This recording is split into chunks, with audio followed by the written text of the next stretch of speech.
Imagina la siguiente escena. Estás en un debate intensísimo sobre el sentido mismo de la vida y la muerte. Claro, un tema profundamente existencial, de los que pesan. Exacto, de los que pesan de verdad.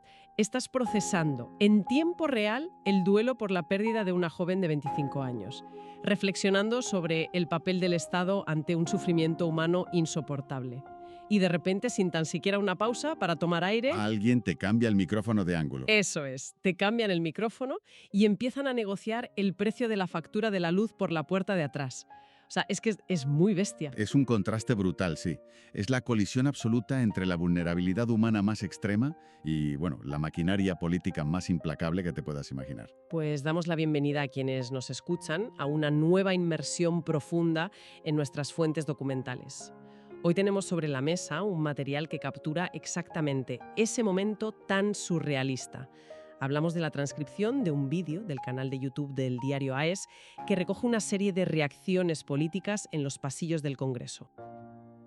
De españoles muy afectados viendo esta terrible noticia, porque para nosotros es una aberración, es un fracaso del Estado, de los poderes públicos y un fracaso muy grande para la sociedad, porque los poderes públicos deberían estar para garantizar una vida digna a todas las personas y bueno, aunque las situaciones sean muy difíciles, pues hay que procurar cuidar y paliar en la medida de lo posible pues las enfermedades, las dolencias, los problemas que pueda tener cualquier persona y para eso deberíamos estar, para cuidar la vida y la dignidad de las personas en todas las etapas de la vida. Y a nosotros nos parece una noticia pues muy lamentable, muy triste y creo que hay una mayoría de españoles muy afectados por esto. Nos parece un fracaso y una aberración y además abre una vía muy peligrosa para que ahora una dolencia psiquiátrica pues pueda ser motivo de un suicidio asistido, que es lo que va a ser esto.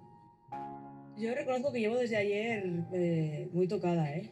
Es un absoluto drama y lo he puesto en un tuit que creo que deberíamos replantearnos como sociedad cómo podemos fallar a alguien tan joven de esta manera, ¿no? Creo que hoy deberíamos hacer una reflexión profunda y de verdad que me pongo en la piel de esa chica, me pongo en la piel de su familia. Me parece un absoluto drama y de verdad creo que debemos reflexionar por qué la hemos fallado. ¿Por qué la hemos fallado? ¿Han decidido ya el sentido de su voto en el decreto? Lo hemos decidido, pero sabéis que no adelantamos nunca el sentido del voto, así que ahora escucharé a mi compañero Juan y ya adelantaremos algo. ¿Comunicarán portavoz en la votación o lo van a comunicar antes? Pues no lo sé porque el que ha preparado la intervención es Juan y no sé si lo desvelará ahí, lo haremos luego en la votación. ¿Vale, Es chicos? difícil votar en contra, ¿no? Parece, después de escuchar ayer a Feijóo, de todo lo que hemos escuchado de ustedes, parece difícil votar en contra, ¿no?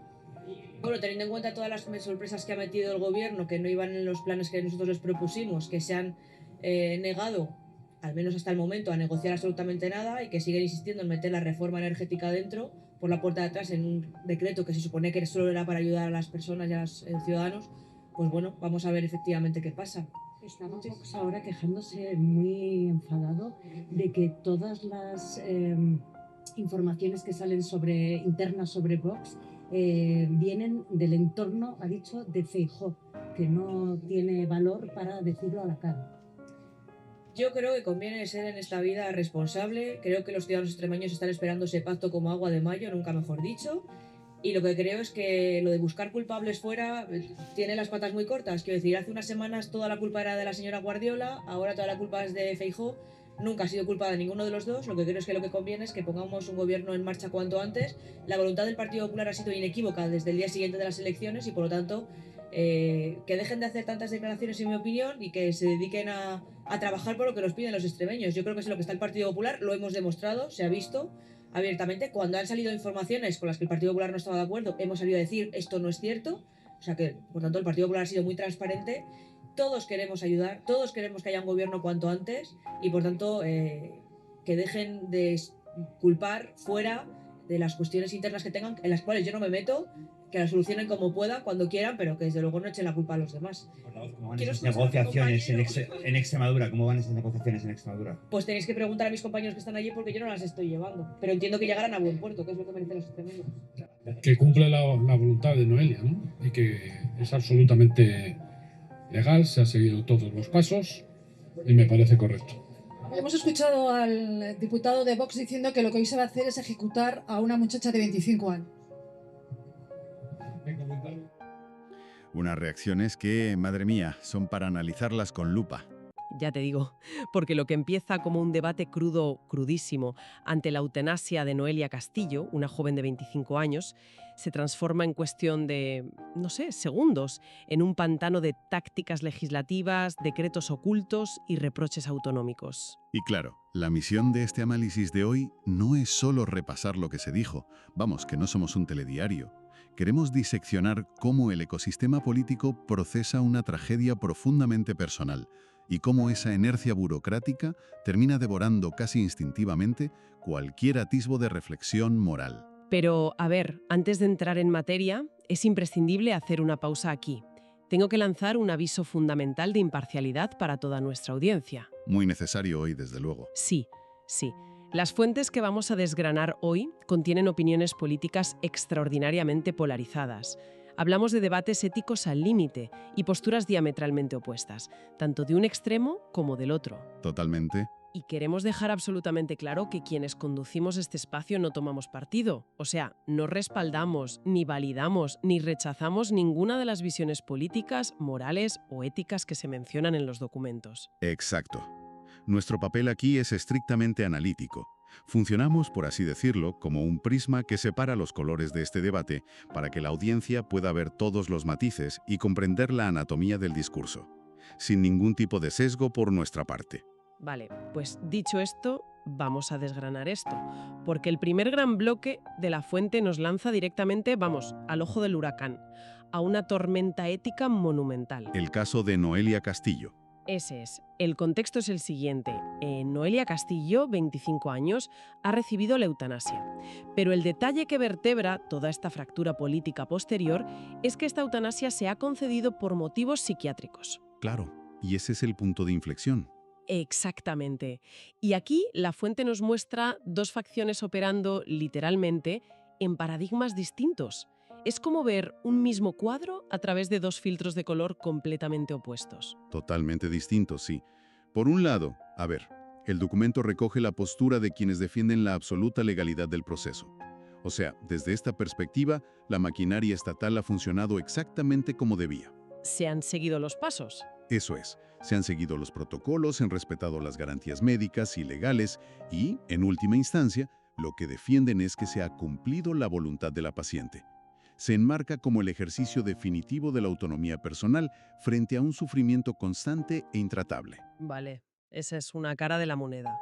Pero claro, luego cambias de plano en el vídeo y la fuente detalla la reacción del partido Vox.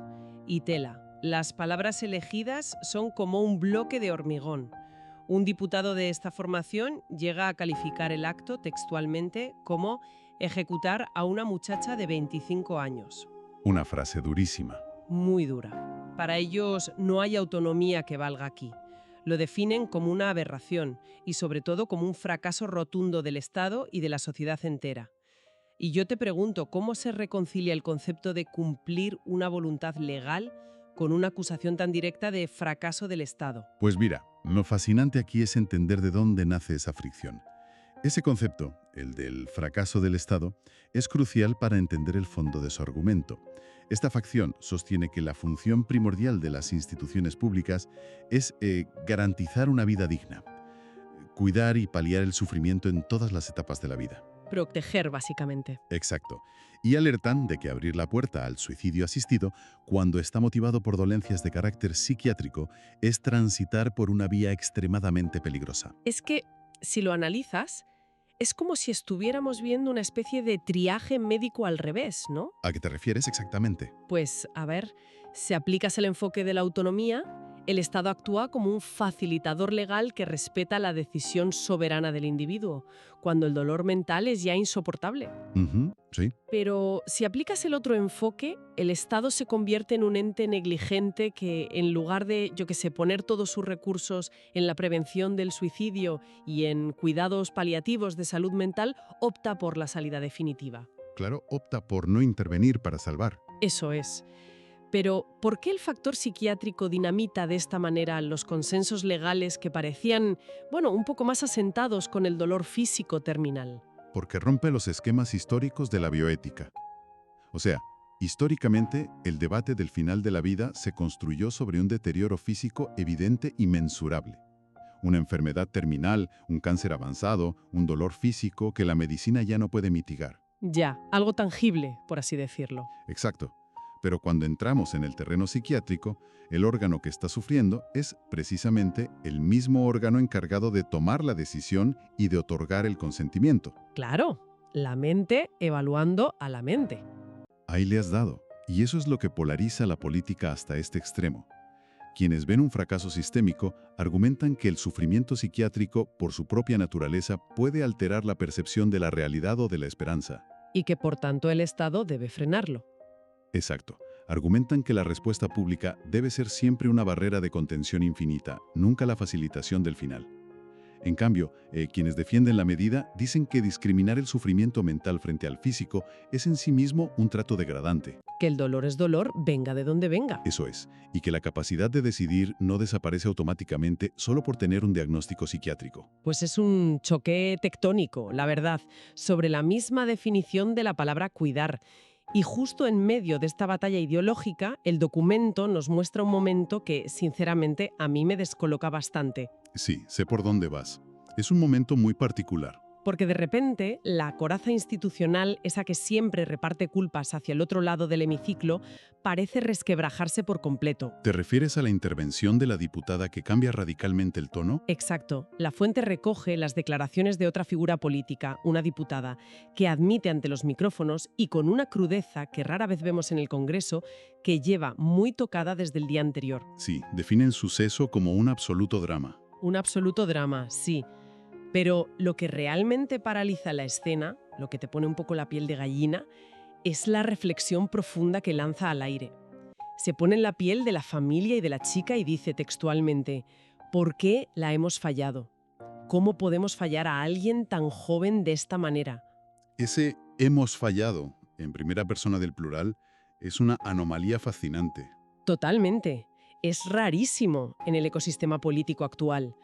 Porque en política, el instinto de supervivencia básica dicta que los sucesos trágicos se utilicen como arma arrojadiza. Claro, la estructura normal es ustedes han fallado o el gobierno es el responsable. Eso es, pero utilizar esa primera persona del plural, asumir una especie de culpa colectiva como sociedad y como sistema e incluirse a uno mismo en ese fracaso, es que rompe las reglas del juego por completo. Y si conectamos esto con un panorama más amplio, vemos el por qué importa tanto este momento. Esta vulnerabilidad momentánea muestra la colisión frontal entre la maquinaria legislativa y el peso real de las decisiones humanas. Sí, te baja a la tierra. Totalmente. Al reiterar ese por qué la hemos fallado, está despojando al debate de sus siglas partidistas. Exige a quienes escuchan que piensen en la sociedad como un todo. Humaniza el debate al nivel de unos representantes públicos dándose cuenta de que sus leyes y sus presupuestos no han sido suficientes para anclar a una joven a la vida. Ya. Pero, a ver, déjame hacer de abogada del diablo un segundo. Adelante, a ver. Porque, por un lado, sí, suena a una epifanía de empatía muy profunda. Pero, por otro, ¿no corremos el riesgo de pecar de ingenuos? Quiero decir, ¿es realmente una pausa genuina en la política? ¿O es simplemente una herramienta retórica más sofisticada para mostrar un rostro humano antes de volver al combate? Pues mira, yo estoy convencido de que esa es la gran pregunta. Es imposible auditar la sinceridad del corazón de un político basándonos solo en una transcripción. Claro, no podemos leer mentes. Exacto. Sin embargo, su efecto en el discurso es innegable. Por unos segundos, el tono bronco desaparece.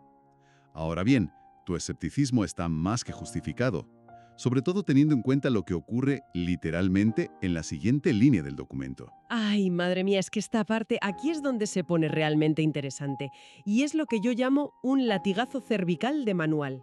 Es que el cambio es de vértigo. Es de locos.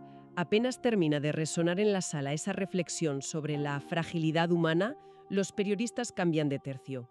Apuntan los micrófonos en otra dirección y saltan inmediatamente a preguntar sobre la intención de voto de la formación en un próximo decreto. Es como si alguien apretara un interruptor y la empatía se apagara de golpe. Es que es eso. Es como estar en el funeral de un ser querido, pasándolo fatal, y que de repente alguien te toque el hombro para intentar venderte un seguro de vida. Es absurdamente desconcertante. ¿Cómo puede la política compartimentar de forma tan clínica el luto por una chica y la táctica legislativa más opaca? Porque, volviendo a lo de antes, la naturaleza del poder no admite pausas. La burocracia reclama su espacio con una voracidad absoluta. Ante la pregunta de los periodistas, la fuente describe un juego estratégico del escondite de manual. Sí, los políticos se niegan a desvelar que van a votar. Exacto. Se escudan en que el compañero Juan es quien ha preparado la intervención y será él quien lo desvele en el último minuto desde la tribuna. O sea, manteniendo el suspense para controlar los tiempos mediáticos. Sí, si revelas tu voto en el pasillo, pierdes tu capacidad de presionar en las negociaciones de última hora. Pero fíjate que el documento va más allá. Inmediatamente después de esto entra la denuncia de la famosa puerta de atrás. La fontanería parlamentaria en su máximo esplendor. La fuente detalla una queja política tremenda sobre cómo el gobierno está intentando introducir una reforma energética polémica dentro de un decreto que, en teoría, estaba diseñado solo para ayudar económicamente a los ciudadanos. Un clásico. Sí, denuncian que el gobierno se niega a negociar esa reforma y que ha incluido estas sorpresas no pactadas.